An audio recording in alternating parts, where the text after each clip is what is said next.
Howdy, howdy. Howdy. Howdy. And welcome to But It Was Aliens, the extraterrestrial comedy podcast where we probe the aliens. I am your lead investigator for today, Kevin the Grey. Have we ever explained why they call me Kevin the Grey?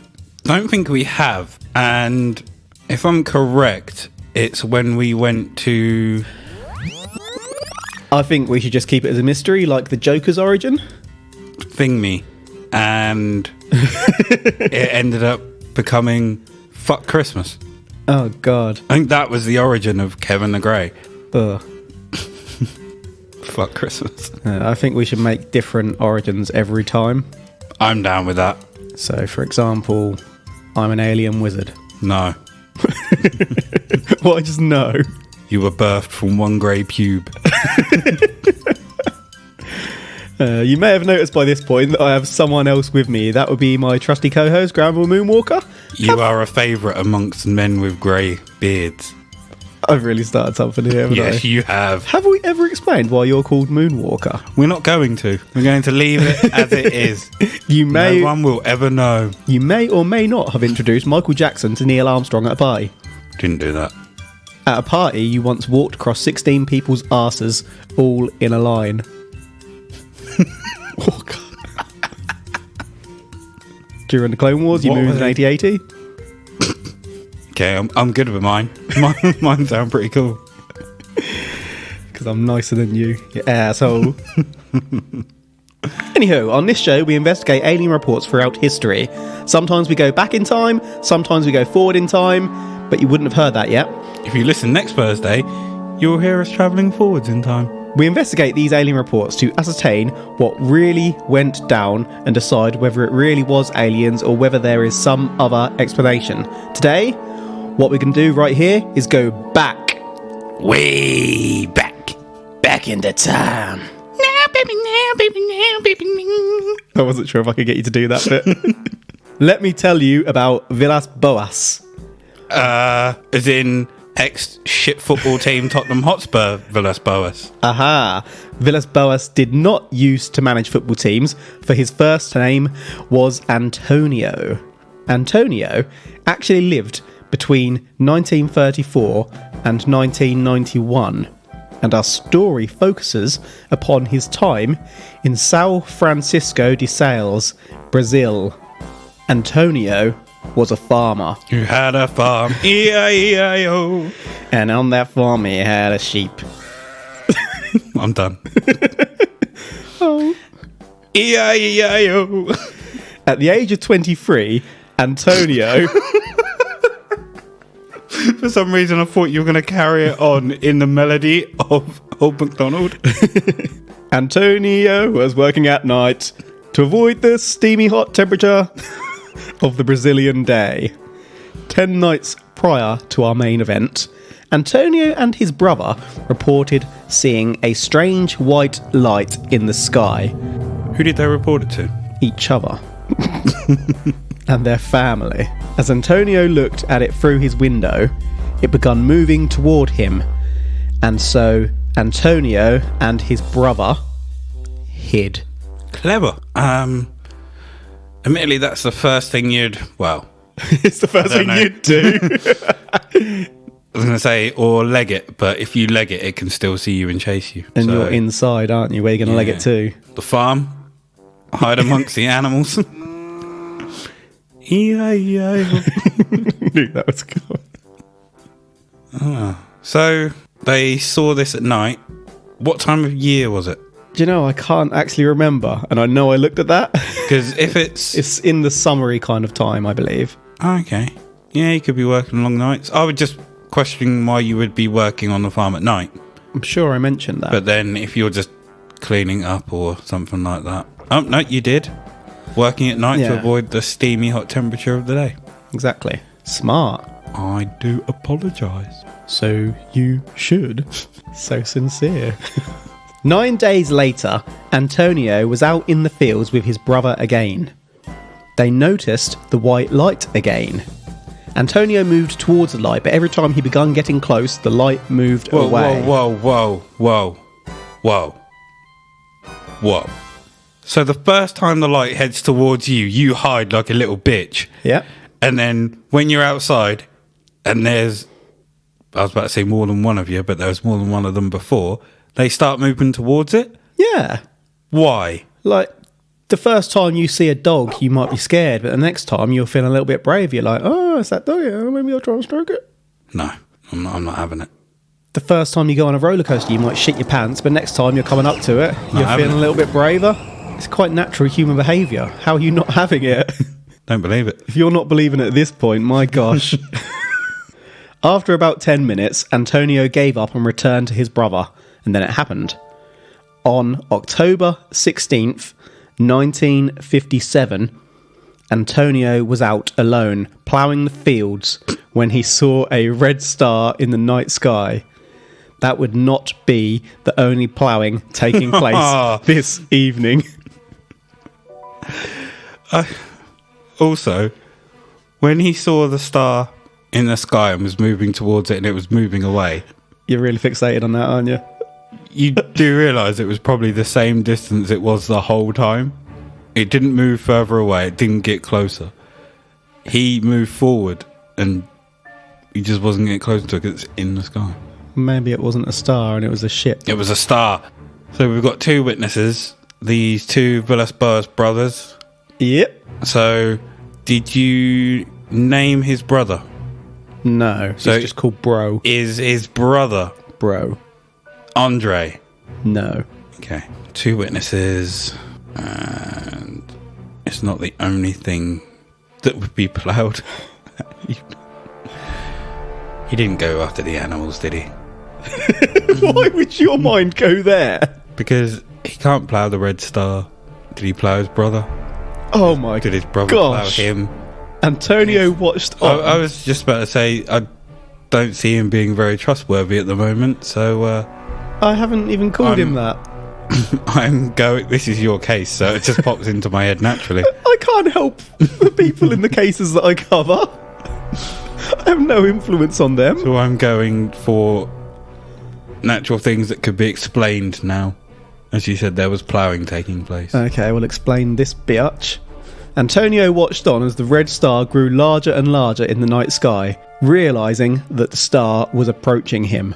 As it neared Antonio, moving incredibly fast, Antonio realised that it was not a star at all, but an egg-shaped aerial craft. A freaking UFO. And he stood there? Stood there watching it come, or watching it come closer? Or was it that quick that he didn't have the ability to turn and run like he should have? So we'll cover that momentarily. Okay. Was he paralysed on the spot by fear? Well, not at this point. He's just seen it in the night sky and realised it's coming closer. Okay. So he's about to react, however he reacts. The craft had a light at the front and a rotating dome on its top. The craft continued its descent, landing in the field by Antonio. The craft extended 3 legs from its base to land. It was at this point that Antonio fucking legged it. Well, I say legged it. He first attempted to escape on his tractor. Machines well known for their speed. However, it would probably be faster than what he could run. So... Depends on the type of tractor. I'm going to say clever boy for now. Remember, this was 1957. Mm-hmm. He might have had a gimp leg. What's a gimp leg? Just a dodgy It dresses leg. up in a black suit and ties an apple round its knee. One leg longer than the other, or from an old injury. A dud leg, yeah. Yeah, gimp leg. Wearing a nipple chain. Unfortunately, no sooner did the tractor begin to move that its lights and engine cut out. Antonio therefore got off and pegged it on foot.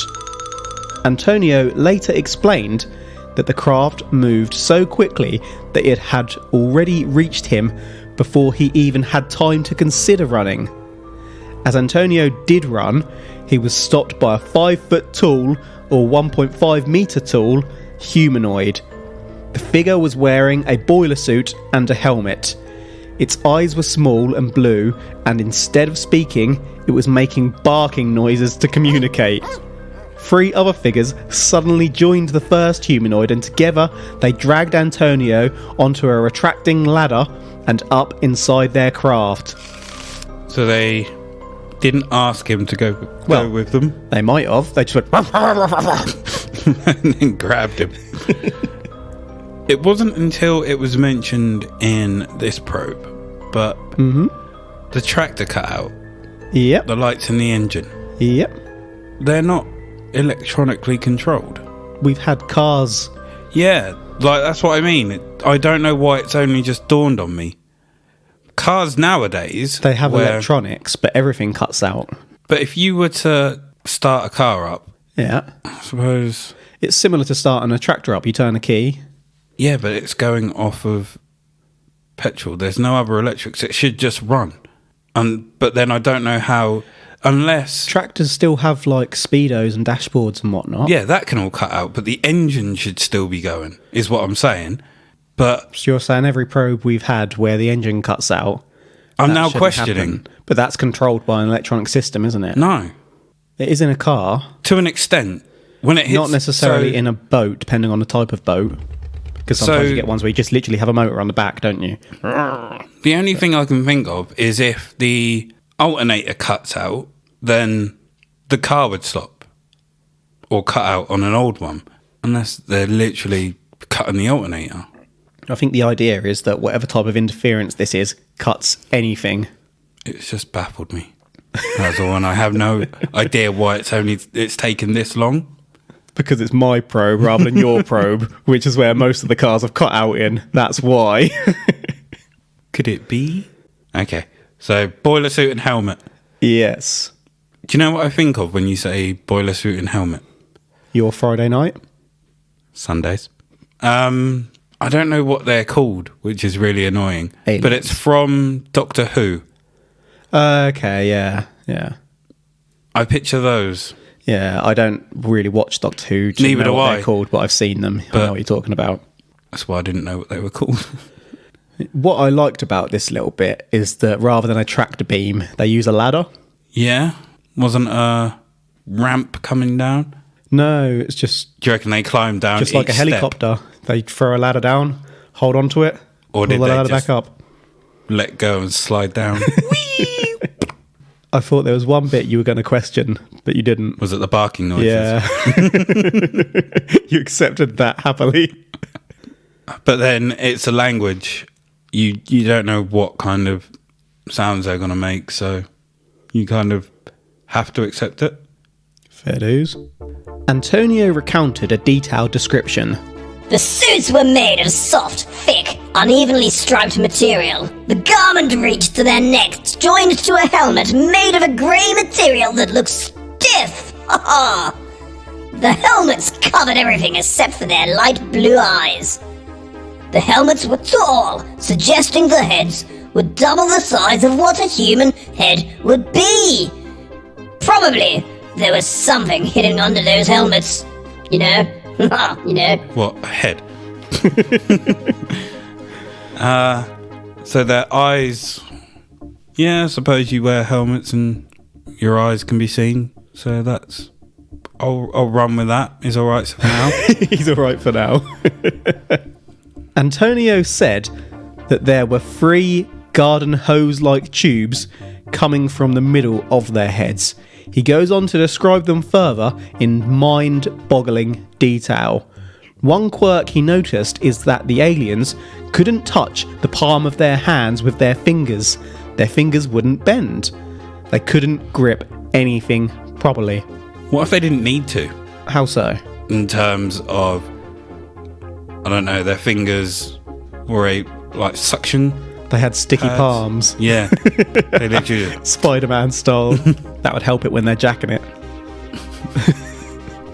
But then if their fingers couldn't bend, they couldn't point. Well, they could, couldn't they? They'd be constantly pointing. Yeah, but they just have to raise their arm or whatever. Is it point or this way? The hand is fully out. It's a 4-finger point. I'm literally trying to point right now without bending my fingers. But they're still bending. I know. They got to stay like that, haven't they? Fully extended. This one. Antonio. I was about to say, did he try and tug at the tube? Not that I recollect. Antonio also flat out said that they had tight asses. That's a genuine quote.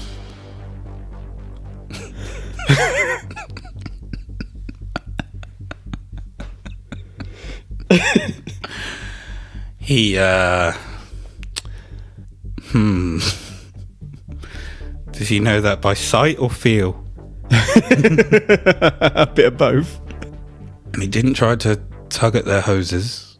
That's what she said. This is just too weird at the moment. Yeah, it's only going to get weirder. Carry on. There were no pockets on the trousers. Those three things on their head. I'm calling it now. That's their space dicks. Did... I don't know that he wore them, no. How do you know there was no pockets? Like I said, the detail in this one is phenomenal. It's far more than I've got time to cover. Antonio said that once inside the spaceship, he was stripped of his clothing and lubed up. They covered him in a gel-like substance. He was then taken to a room through a door surrounded by red symbols. Antonio then had his blood taken via his chin. Ooh. That was pretty much my reaction when I read Needle in the chin to draw blood. Oh. Yeah. That would be uncomfortable. Why would you take blood from the chin? Why? Covered in a gel-like substance. Yeah. Do you reckon it's quite similar to when women go and get a pregnancy scan and they have that gel covered on them before... To assist with the ultrasound? Yeah. Do you reckon it's similar to that? Interesting idea. So they can Could see... be, so they proper examine him. Yeah. That's a good idea. It's not what I came up with, as you'll find out later. I'm pretty sure that's not what you came up with. Yeah, just from the chin. It seems such a strange place. How big is his chin? Unless he had one massive bum chin. Yeah, did he have one? Like how doctors here stick needles in people's asses. They think the bum is on the chin, so they stick it in the chin. Which The bum is on the chin. Backs the up bum my... is on the chin. Maybe that's common practice there, though. Only their asses. So for these aliens, the arse is on the chin and their dicks is on their heads.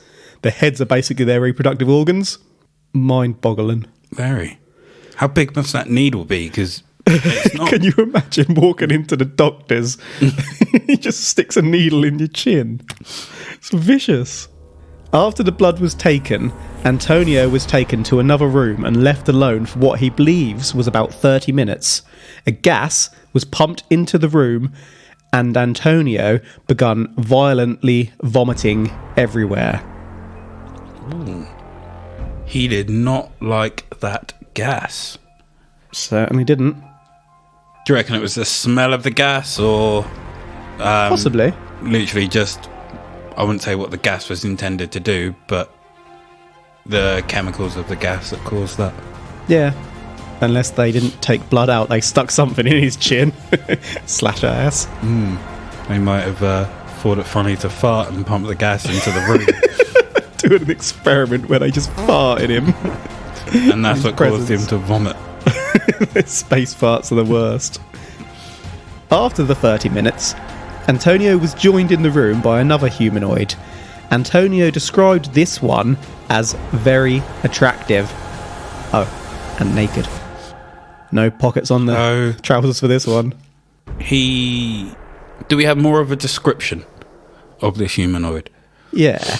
This humanoid was about 5 feet in height with a pointy chin and blue eyes, similar to that of a cat. She had long white hair on her head. Her pubes were bright red.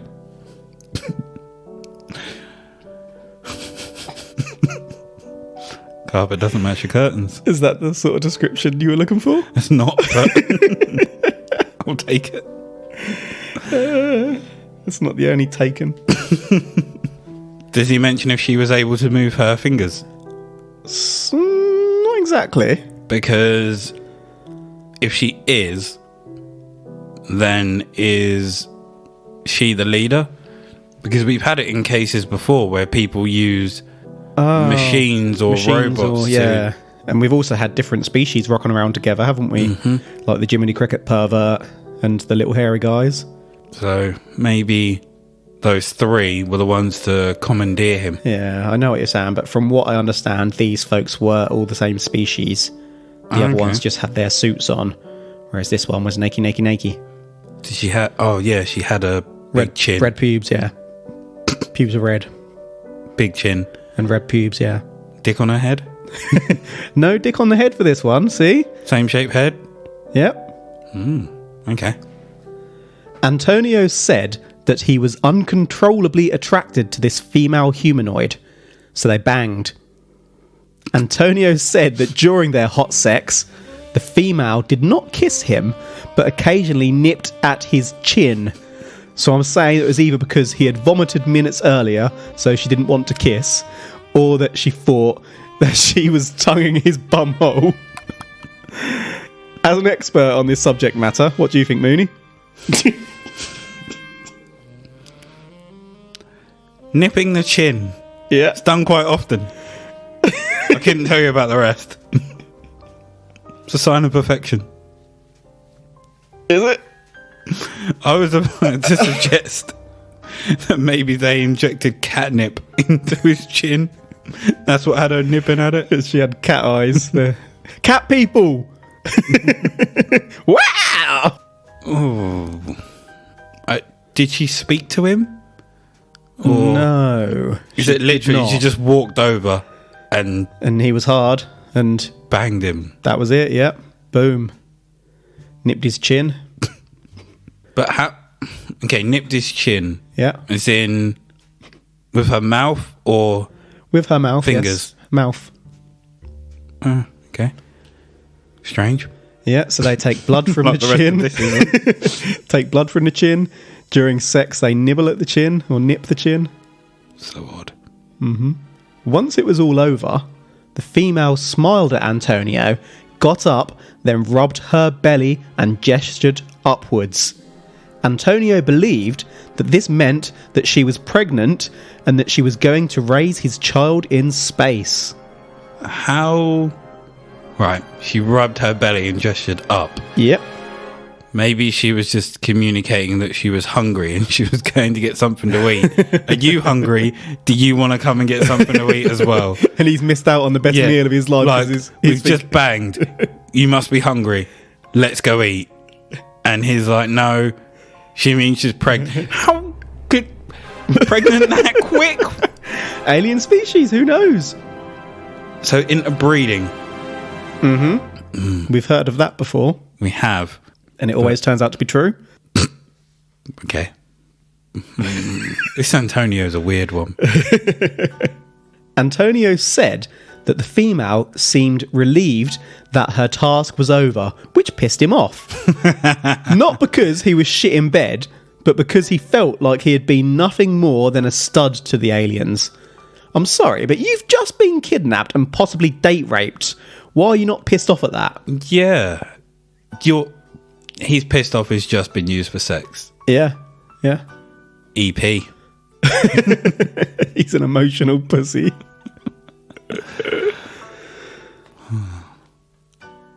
I don't... So what was he expecting? Was he expecting... Flowers? To be her boyfriend after that? I simply don't know. For her to go and live with him on the farm? For him to go and live with them in space? Like, what the hell? Why does that never happen, actually? And why does no one ever get taken away with the aliens? I think you'll find they have. But they come back. Okay. Why don't they just go live with the aliens forever? Okay. What? Countered my fucking argument straight away. Bastard. Like, yeah, they come back. Fuck. The humanoids returned Antonio's clothes to him and then took him on a tour of the ship. During the tour...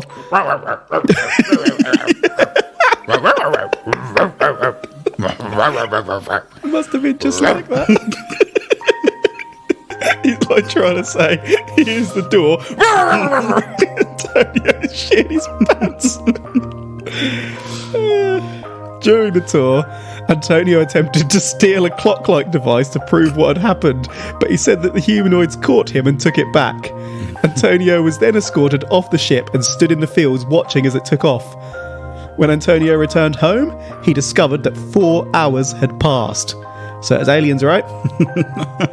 The whole time I was going through that section, I just had the image of these dog people barking on the tour. Imagine you're going like on a guided tour of a museum or something, and someone's just barking at you. You're looking at the most beautiful painting ever. And the tour guide's just like...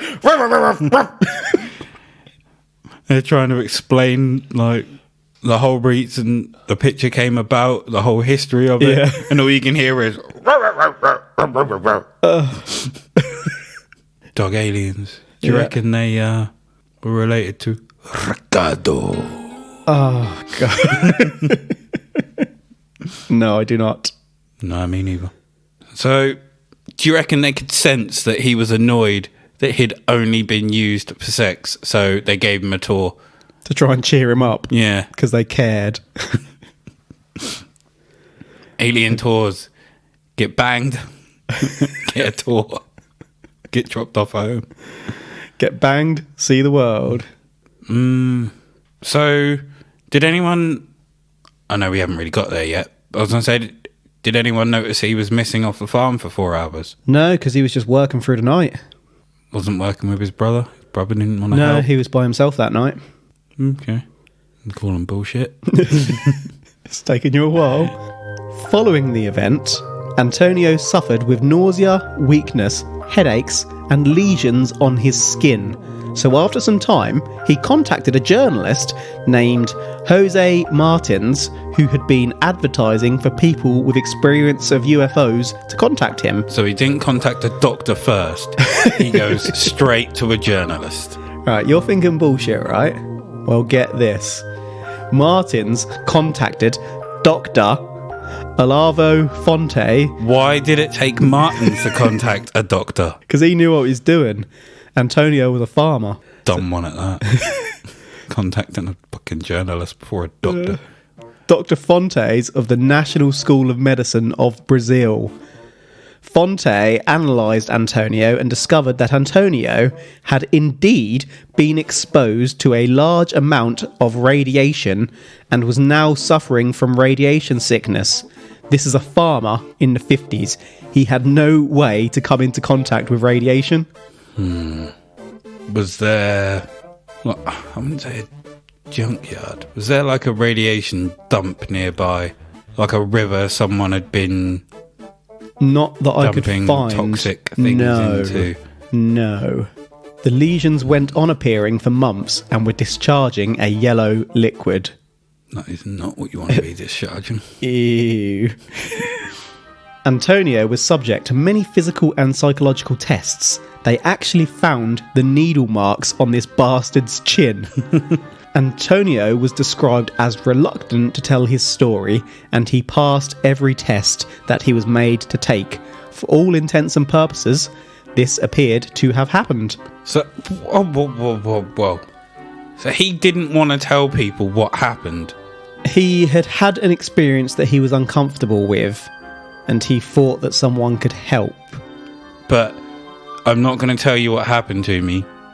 Just, can you help? Is that what it was? He told people what happened, but he wasn't, like, brazen about it. Oh, okay. Oh, reluctant. Yeah, not refusing. And he passed every test he was made to make. Yeah. And what tests were they? Like, psychological tests. Were you abducted by aliens? Yes. Tick. Did you bang an alien? Yes. Tick. Did she have red pubes? Is this bullshit? No. Tick. Do you understand this phrase? Ruff, ruff, ruff, ruff, ruff. And we calmly walked across the beach and saw the dolphins making love to humans. Tick. Antonio was able to recollect every detail of his abduction without the need for hypnosis. Oh, well, if you made it up in your fucking head, of course you can. Yep, that, literally just that, is what makes me suspicious. Antonio went into so much detail that I couldn't include it all here. Antonio had been able to memorise the red symbols around the door to the room he was taken into and reproduce these symbols for investigators. He even described the thickness of the soles of their shoes. How would he even know that? I'm looking at you right now and I have no idea how thick your shoes are. Is he... what's it called when you can see something and then literally remember everything about it? Oh, the term for like photographic memory. Photographic memory. I just blanked. Does he have that? Or can he just make up bullshit on the spot and get people to believe it? I will cover that a little bit more momentarily. Okay. So, looking to science, this abduction occurred in 1957, years before famous abductions took off, and so in some senses it was the first. Or was it? Looking to history, a researcher named Peter Rogerson documented that several months before Antonio shared his story, a similar story was printed in O Cruzeiro in November 1957. Meanwhile, there were similarities with the now famous George Adamski story. Adamski, remember, was giving lectures by the late 40s on UFOs and published books, I believe, in 1953 and 1955 about his experiences. So firstly, this could be made up following the influence of others. Is he an Adamski follower? No, he's not, but he could have become aware of Adamski. I mean, in terms of didn't go to America to follow him, but brought all his books, read everything that he put out. Yeah, I couldn't say one way or the other. I'm not aware that he was, but I don't have access to his personal library. Okay. Still going with bullshit. So it turns out Antonio was not the first man to claim alien abduction, but his story was among the first on the planet to gain widespread attention. Was this... This was after Adamski, right? Yeah. So did Adamski's not gain... I said among the first. Yeah. Adamski was giving lectures and whatnot in the late 40s, then he published some books in the 50s, but I think it was later in the 50s that he started becoming renowned. But even so, like I say, this was among the first. I'm not saying it was the first. At the time, people believed that a simple peasant farmer could not have the capacity to come up with such a detailed and creative story. Of course he could. But let me remind you, this family had many fields and farm machinery. They were anything but peasants. Then later in life, Antonio passed all his studies and became a lawyer. He went on to marry and have 4 human children. Antonio stuck to his story throughout his life, and people then said that he was a lawyer and upstanding citizen. There was no way he could lie about this. So basically, people wanted to believe him, whatever. Do you trust all lawyers? I don't think it would be fair to say this one was imagined or that Antonio had lost a few marbles. Lawyers are a hard one because it's just a job to them. Yeah. So whatever they do out or in work doesn't necessarily inform who they are outside of work. And it always boggles me. Like, if you ever go to court, lawyers will absolutely hammer each other. Then as soon as court is over, they'll literally start laughing and joking. They'll go and have a drink together and stuff. It's bonkers. Well, if you think of it in terms of Tyson versus Tyson on Fight Night, we beat the shit out of each other, and I hate you every time I fucking play against you, and just want to hit you with that one clean punch to knock you out. But then we just laugh about it after. Maybe it's their form of Fight Night. Did he make any money off this story? Not exactly that I could find, no. Because I'm wondering if the money from the story put him through law school. And that was the whole point of it. And then he couldn't turn around and say he was lying afterwards now that he's a lawyer, because he's not going to get any work. So he's going to have to keep that story throughout the rest of his life. I've got nothing to back up that theory, but it is a good theory. I know it is. Because it's a logical theory. But then, how do you explain that radiation poisoning? I don't know. Maybe he was dicking a pig. Why would that give you radiation poisoning? A mutant pig. But Maybe he went skinny dipping in a river and it just happened to have had toxic. This one really confused me as to how he got radiation poisoning and his family didn't. I couldn't find if any chemicals from like the farming could have made him hallucinate. But even so, how did the bastard get it? What if it wasn't actually radiation poisoning, but at the time it mirrored radiation poisoning? Yeah. So they just assumed it was? Yeah. And he gave himself the lesions. I don't know why you'd want to do that. Yeah. But maybe it was just like I said, it was an effect from a chemical that just happened to mirror most of the effects from radiation poisoning. So you're going farm chemicals at this point? Got high off his own supply. Elements of the abduction can be explained with science too, you know. The gas pumped into the room has been speculated to be air to allow the female alien to breathe without her helmet, and the lube, the scientists and researchers thought may actually be some kind of disinfectant, a germicide to enable sexual contact. Alien lube. I was about to say he puked when the gas got pumped in. I suppose if it's just pure oxygen blasted into the room. But was he breathing in that? He didn't have a helmet on or anything. No, but he already had his air in there. Maybe they added some other chemicals to allow her to breathe too. Yeah, it could be. That's basically it. There we are. Antonio was abducted once and remembered it in great detail. After being taken, Antonio had blood taken from his chin. Antonio was then lubed up before doinking an alien. The alien possibly became instantly pregnant. Antonio gained radiation poisoning and had marks on his body, including the needle marks in his chin.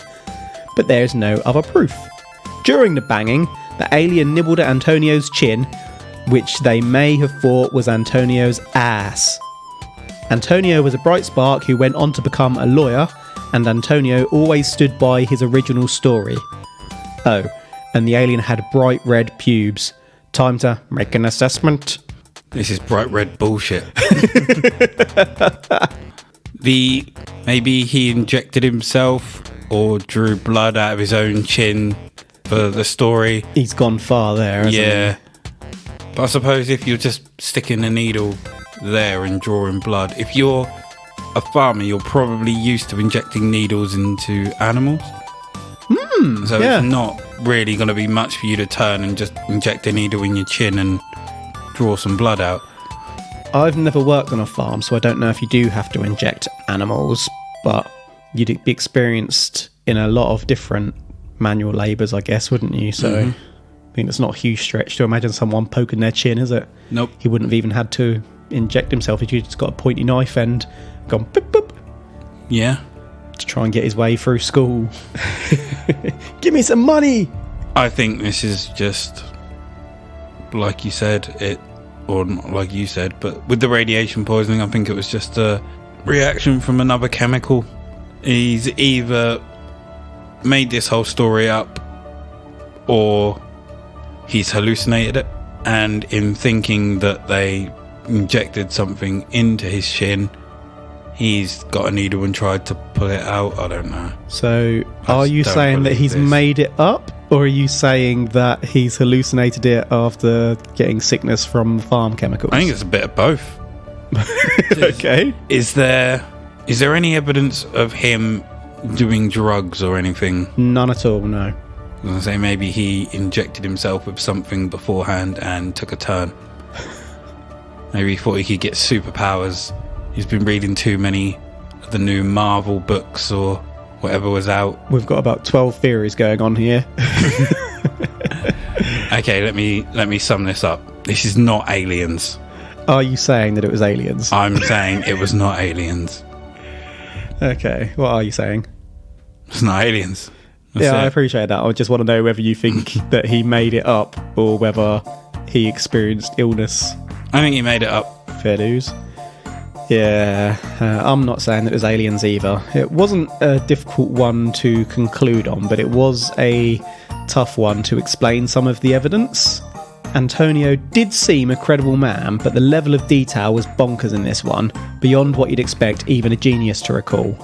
I think with alien sex ones, they are always so outlandish that your initial reaction is to call bullshit, but then there's the radiation poisoning and chin marks. I guess what I'd like to have seen were further examinations, like did they check for alien STDs, or scan the fields for evidence, probe Antonio? Give us enough to erase any uncertainty. Until they do, I struggle to get on board. I agree with you there. I'd definitely like to see the types of tests that they done on him. Just saying that he passed every check that they made. Well, we don't know what their checks were.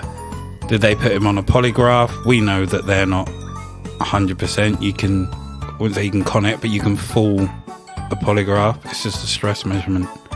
So if your call come and collected, you're passing that. Or you can even just put pressure on to pass them, can't you? Just force the results, because they obviously measure the pressure that you're pushing on and your perspiration levels. So if you just strain your hands and push continually, you can force it.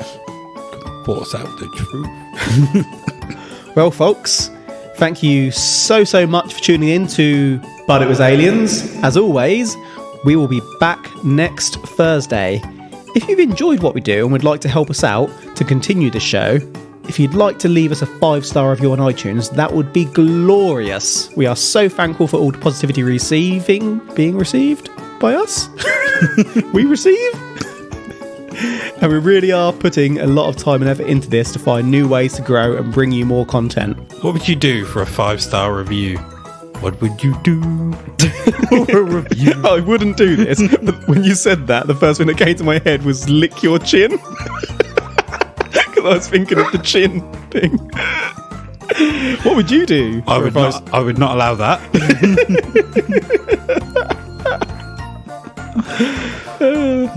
I don't know. I don't know what I'd do until I was asked, but... So put some requests in and see what Granville will do for a 5-star review. If you'd like to probe us... Kick Kevin the nuts? No. No, I wouldn't. Preferably things that aren't involving pain to me. Would I kick a football in Kev Nut? Kev Nut? Kev Nut? At Kev Nuts? Kev Nut? Would I kick a football at Kev's Nuts? Not on purpose, but I have done about 5 times already. He seems to have a magnet in there for footballs. If you'd like to probe us, you can find us on the gram at But It Was Aliens Podcast. He would. You can find us on the Twitter. He didn't. On the Twitter! That threw me. But It Was Aliens. We appreciate all the feedback we get, and some of the show suggestions have been really interesting. We're currently looking into whether we can probe a few of your suggestions, so watch this space. I've been your host, Kevin the Grey. That's him saying that he still is Granville Moonwalker. Until next time, do you have a bum chin? Maybe there's more to it than you think. The truth is up there.